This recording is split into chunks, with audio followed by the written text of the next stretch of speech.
Bad Bunny made history last night, and we're gonna talk about it. All right, Bad Bunny broke the record of the halftime show. And I cannot say if it's the best halftime show, but for me, it was the best. It was the best for me. You know why? Because I was representing. We were all representing. Look, todos los latinos estamos ahí. We were feeling it, bro. Tú sabes que yo nunca he visto un halftime show que yo pensé that I was going to see a salsa band.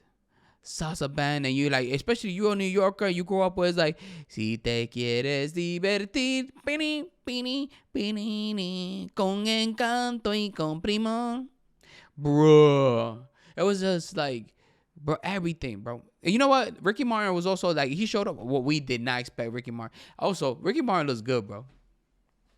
I'm telling you, shout out to Ricky Martin. Ricky Martin looks good, bro. I did not know that, he could look that, 50, he's 54 years old. He's about the same age as Kid Rock, bro. And Kid Rock looks like he's in his 70s. Wow. Like, I don't understand what he's doing, what he's drinking. He's definitely a vampire. Ricky Martin is a vampire, and I'm telling you, he looked great. And you know what the message that he was saying, bro? He was saying, don't let what happened to Hawaii happen to Puerto Rico. Loud and clear. Is a message to the Puerto Ricans. And it was like, he's also showcasing Latin Americans. And he started paying homage to the Dominican Republic. Para los dominicanos. Eso empezó para los dominicanos. Eso fue, the first dude era un dominicano. Dije, qué bonito ser latino. Bro, that was the first thing he said. Qué bonito ser Latino. How beautiful it is to be Latino. And then the guy was like, "Hoy se bebe." I'm like, boom, we got the Dominicans out of the way. In the very beginning, the first line, we had a Dominican man right there, bro. Afro-Latino. A black Dominican man. Oh, I felt good, bro. I think I had to record today because I was like, I felt the weight of it. Like, bro, I cried, bro. I tried not to cry. Actually, I tried not to cry. I was very emotional. I was in the club, bro. And you know, I was in the club, like, I'm looking around, and some girl was like, Adiel, why you look mad? You look like a hater. I'm like, I'm not hating, bro. I'm trying not to cry, bitch. All right? I'm here, and I don't understand these emotions, bro. I couldn't understand none of the emotions. I was like, I don't know what I'm feeling, bro. Like, I don't know why. Why am I feeling like I want to cry? It doesn't make any sense. For a halftime show, there's nothing in there that I'm like, I want to cry for. And I was like, it was the pride. I get it now. It was the pride. It was the nostalgia of listening the Un Verano Nueva York. It was the nostalgia of seeing Ricky Martin, the message that he's portraying, knowing a lot of the pain that Puerto Rican people face. Bad Bunny standing there with that big Puerto Rican flag, and it was the blue one, the light blue one, on the main stage. Bruh. That man is a genius, bro. I felt seen, bro. A whole orquesta, Lady Gaga singing. Okay, let's be honest. Did we need Lady Gaga there? ¿Necesitamos Lady Gaga? No, but Karol G could have done that part, I feel like. Like, I know a lot of people are like, yo, you know what? There's a reason why Lady Gaga was there. A mí no me importa. A mí no me importa. I could have done without Lady Gaga. Olvídate de esa vaina. Karol G could have sang that song. Y ya. This is Latino excellence, bro. What I love about it was unapologetically us. It was unapologetically us, bro. That's what I love about it. I think that's what I learned. Also, he had a beautiful message. Believe in yourself. You should always believe in yourself no matter what. But if you don't believe in you, then why do whatever you do? Like him, looking at himself like as a little kid and handing over the Grammy. That was powerful. Like, look, I'm handing you the Grammy, and we're at the Super Bowl, the biggest stage in the world. He broke records, bro. Records. 135 million. And eso, we're not even talking about Todos Latinos that came out and went to different places, they were at clubs. This was playing in the clubs. When he said República Dominicana at the end, the whole club erupted because I was in the club. I was going to go to another party. They didn't let us in and it was mad cold. I was freezing. And I was like, take me home. And the girls were like, nah, we're going to go to another spot. Went to the other spot. Bro, they fucking treated us like kings and queens, bro. Nosotros caminamos ahí. Boom. Yeah, and it was only me. It was like 8 women and it's just me. I was like, yeah, you know. You got to act cool and shit, you know. And they were like, they gave me 2 free bottles of tequila, bro. Bottles of tequila. I was like, yo no voy a decir que no. Do you want a shot, Gadiel? No, bueno, yo no voy a decir que no. Dominicans, we don't say, yeah, sí, dame un, está bien, sí, gracias. We say, if we want something, but like we don't want to sound like we're begging, we be like, yo no voy a decir que no. That's the ultimate lambón word. Yo no voy a decir que no. I'm not going to say no. Yo no voy a decir que no. Y más anillo, ¿tú quieres plátano? Yo no voy a decir que no.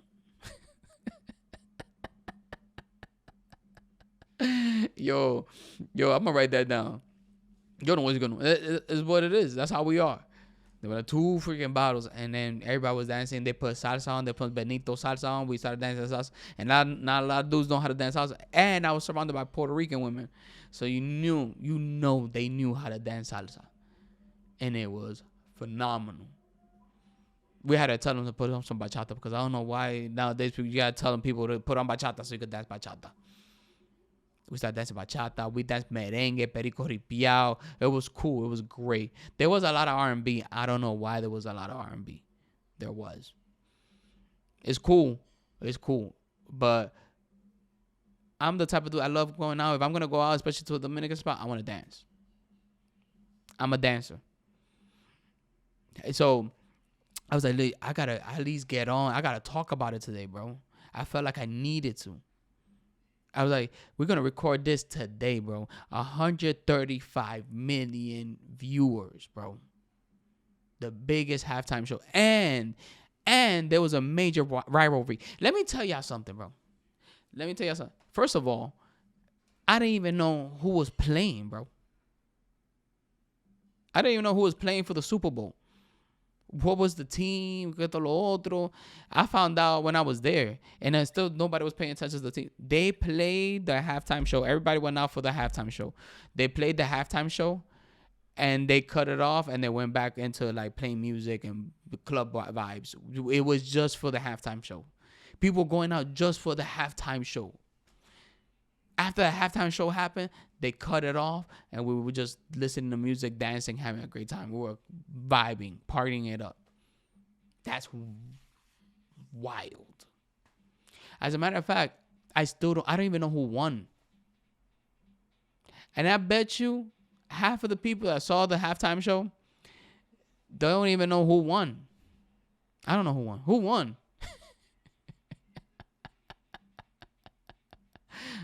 Matter of fact, I'm going to find out right now. I'm going to find out in real time with you guys who won the Super Bowl. Who won the Super Bowl right now? Super Bowl.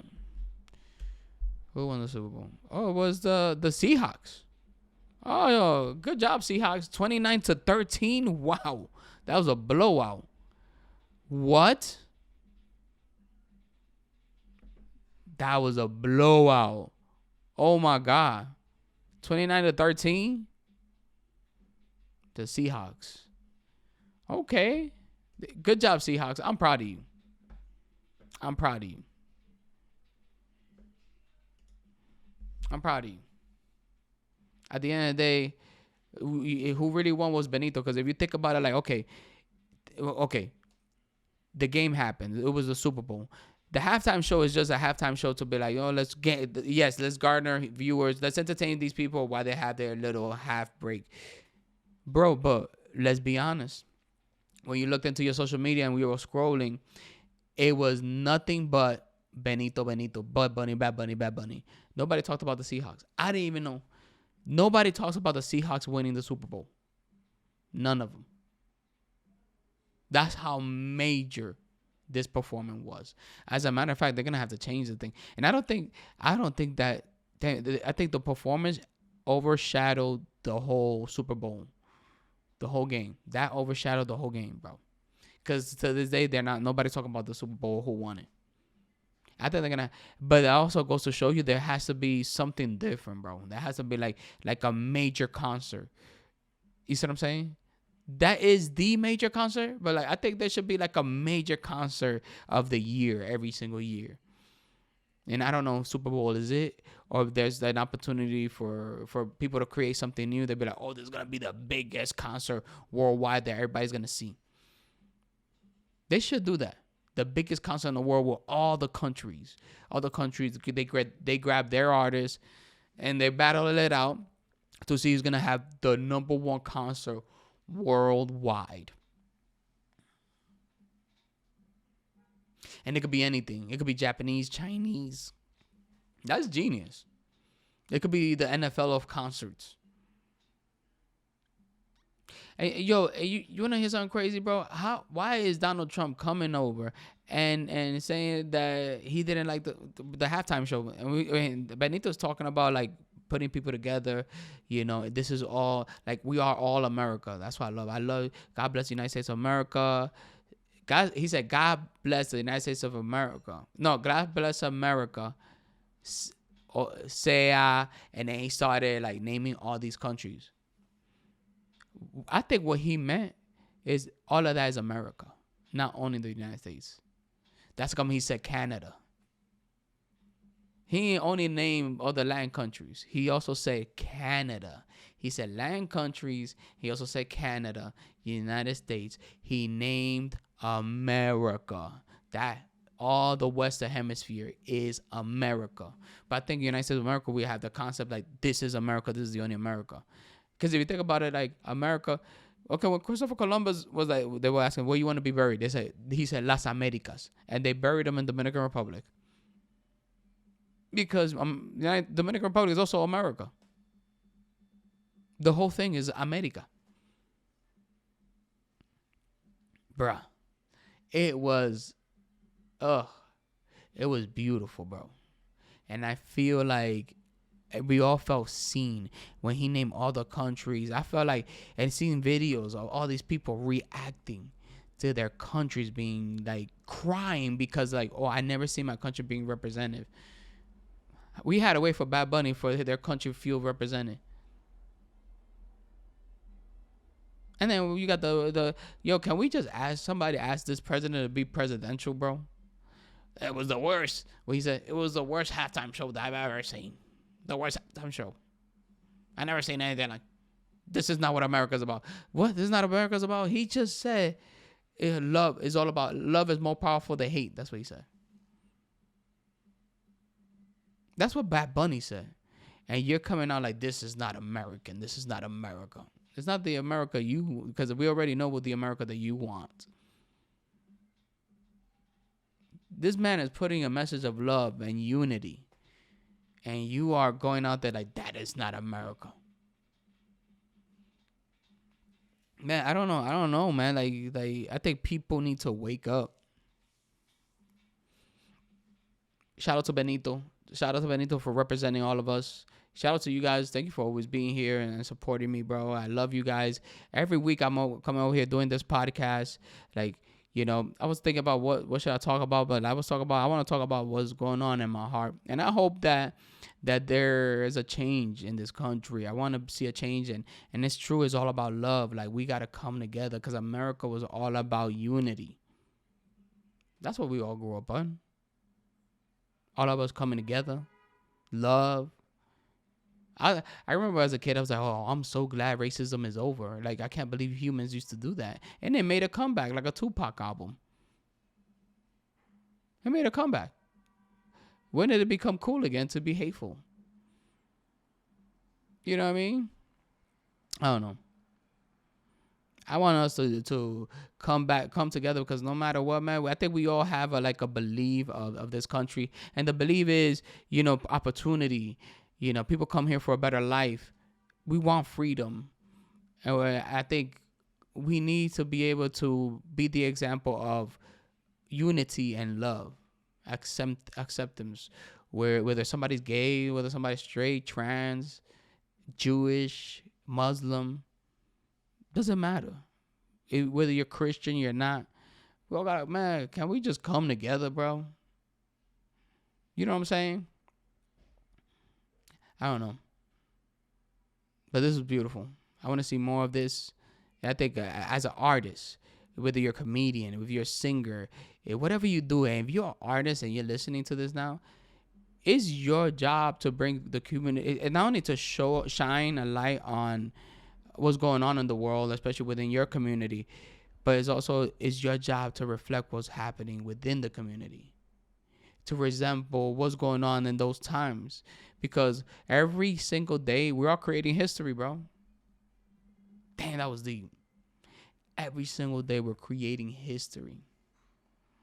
Also, I do want to talk about my friend, bro. Last week I did do a podcast and I brought my friend, bro.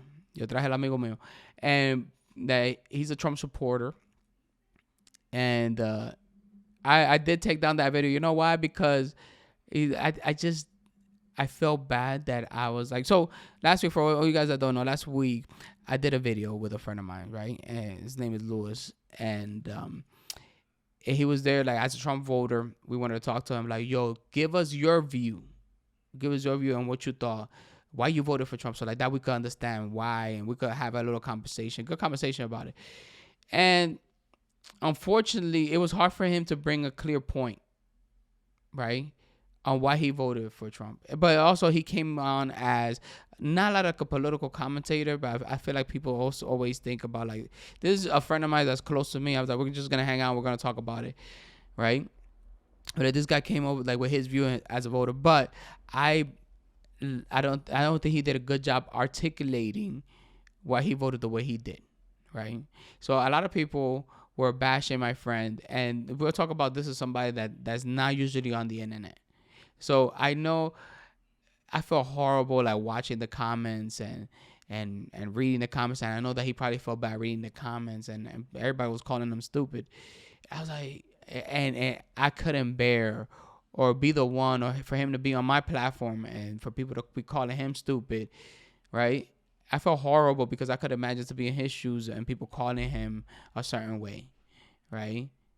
And I also don't want to be part of something that, and was I the one, or putting him in a bad situation? I was questioning that. I don't want him to look bad, and also it looks bad on me too. It looks bad on me, right? At the time of the recording, I wasn't thinking about it, because when you shoot something like that, you're thinking to yourself, first of all, when you talk a lot of people that voted that way, especially Latinos that are for Trump, you think to yourself, like, they all think like that. You're used to those conversations. For you, it's just normal, these conversations already, because you're like, ugh. A lot of these people don't see the inhumaneness of a lot of things that they saying, and how como se reda, like they revolve, like every time they're saying something that it doesn't, a lot of their values do not coincide. It's like a level of cognitive dissonance is like, it's freaking crazy. And so I think for Norberto and I, we're so used to having these conversations with people, regular people, that was like, there's a lot of deflection and stuff like that.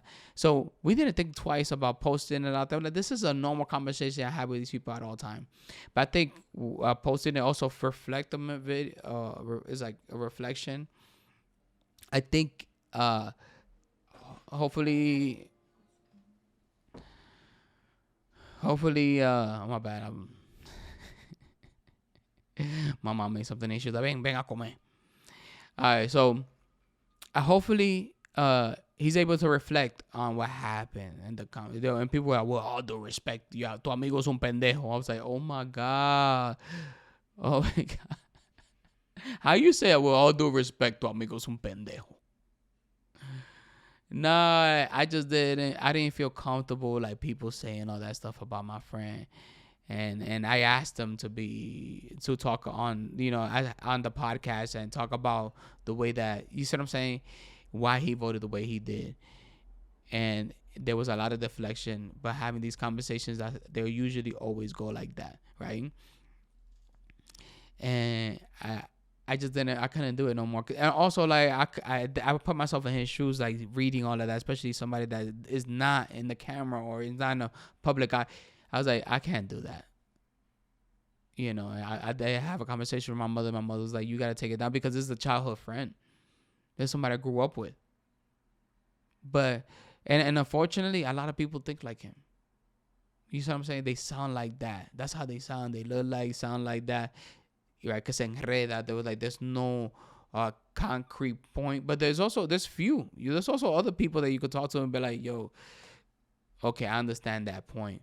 But can we go down that point? But you also have to understand, somebody casted a vote on somebody and already moved forward through years of denying a lot of information and defending a person that have done egregious stuff. Like talked bad about your community for a very long time, for years.